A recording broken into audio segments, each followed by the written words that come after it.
جب میرا بندہ مجھے کہتا ہے اللہ اکبر کرنے کے بعد الحمدللہ رب العالمین، میں جواب دیتا ہوں اسے حمدنی عبدی، میرے بندے نے میری حمد بیان کی۔ ہم کہتے ہیں الرحمن الرحیم، اللہ فرماتے ہیں مجدنی عبدی او اثنى علی عبدی، کہ میرے بندے نے میری ثنا بیان کی۔ ہم کہتے ہیں مالک یوم الدین، اللہ کہتے ہیں مجدنی عبدی، میرے بندے نے میری تمجید اور بڑائی اور کبریائی بیان کی۔ ایاک نعبد و ایاک نستعین، یا اللہ ہم تیری ہی عبادت کرتے ہیں اور تو جی سے مدد مانگتے ہیں۔ اللہ کہتے ہیں ھذا بینی و بین عبدی، یہ میرے اور میرے بندے کے بیچ میں ہے، وَلِعَبْدِ مَا سَأَلْتَ، اور اس میرے بندے کے لیے وہ کچھ ہے جو اس نے مانگا۔ اور پھر ہم اللہ تعالیٰ سے مانگتے ہیں اهْدِنَا الصِّرَاطَ الْمُسْتَقِيمَ، یا اللہ ہمیں ہدایت دے۔ ہم مال نہیں مانگتے، ہم دولت نہیں مانگتے، ہم بڑی گاڑی، بڑا بنگلہ، صحت، اچھی اولاد، ماں باپ نہیں، کیونکہ سب سے بڑی نعمت وہ ہدایت کی نعمت ہے۔ اللہ تعالیٰ نے ہم پہ فرض قرار دے دیا کہ تم ہدایت مانگو، کیونکہ اگر تمہارے پاس سب کچھ ہوا، ہدایت نہیں تو ناکام ہو جاؤ گے، نامراد ہو جاؤ گے۔ لیکن اگر تمہارے پاس کچھ بھی نہ ہوا اور ہدایت ہوئی تو پھر تم کامیاب ہو جاؤ گے۔ صحیح مسلم کی حدیث ہے، اللہ کے نبی صلی اللہ علیہ وسلم فرماتے ہیں کہ the best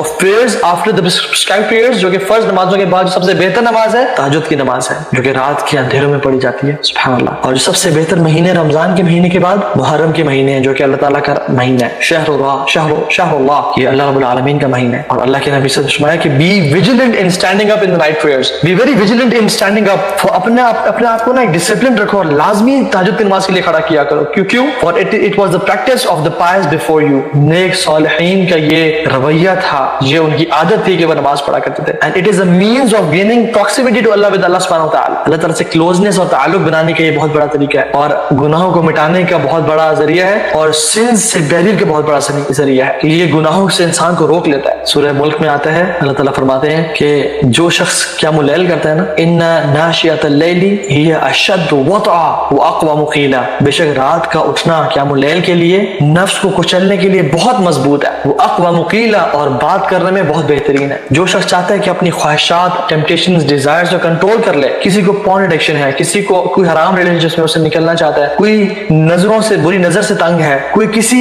ٹیمپٹیشن اور ڈیزائر سے تنگ ہے، کوئی غیبت کرنا نہیں چھوڑا، کوئی زبان کا برا بول نہیں چھوڑا، کوئی اپنے غصے کو کنٹرول نہیں کر پا رہا، کوئی شخص چاہتا ہے کہ میں اپنے نفس پہ ہر طرح سے کنٹرول کر لوں، اس کو نہیں کر پا رہا، ان ناشئۃ اللیل ہی اشد وطئا، بے شک رات کا اٹھنا نفس کو کچلنے کے لیے اور اس کو سیدھا کرنے کے لیے بہت کافی ہے۔ it is very good to conquer your نفس واقوام قیلا، اور جو شخص چاہتا ہے کہ میری بات میں تاثیر پیدا ہو جائے، میری بات میں لذت پیدا ہو جائے اور لوگ میری بات سنتے رہیں، تو اسے کیا کرنا چاہیے؟ اس کو تہجد کی نماز پڑھنی چاہیے۔ اس سورہ ملک میں اللہ تعالیٰ کے بندے تو ایسے ہی ہوتے ہیں نا، والذین یبیتون لربہم سجدا وقیاما، وہ اپنے رب کے سامنے راتیں سجدے کرتے ہوئے اور قیام کرتے ہوئے گزار دیتے ہیں۔ تتجافى جنوبهم عن المضاجع يدعون ربهم خوفا وطمعا، ان کے جو پہلو ہے نا وہ رات کو بستروں سے زیادہ دیر نہیں لگے رہتے، وہ بہت تھوڑا ٹائم اپنے بستروں پہ گزارتے ہیں۔ تتجافى جنوبهم عن المضاجع، وہ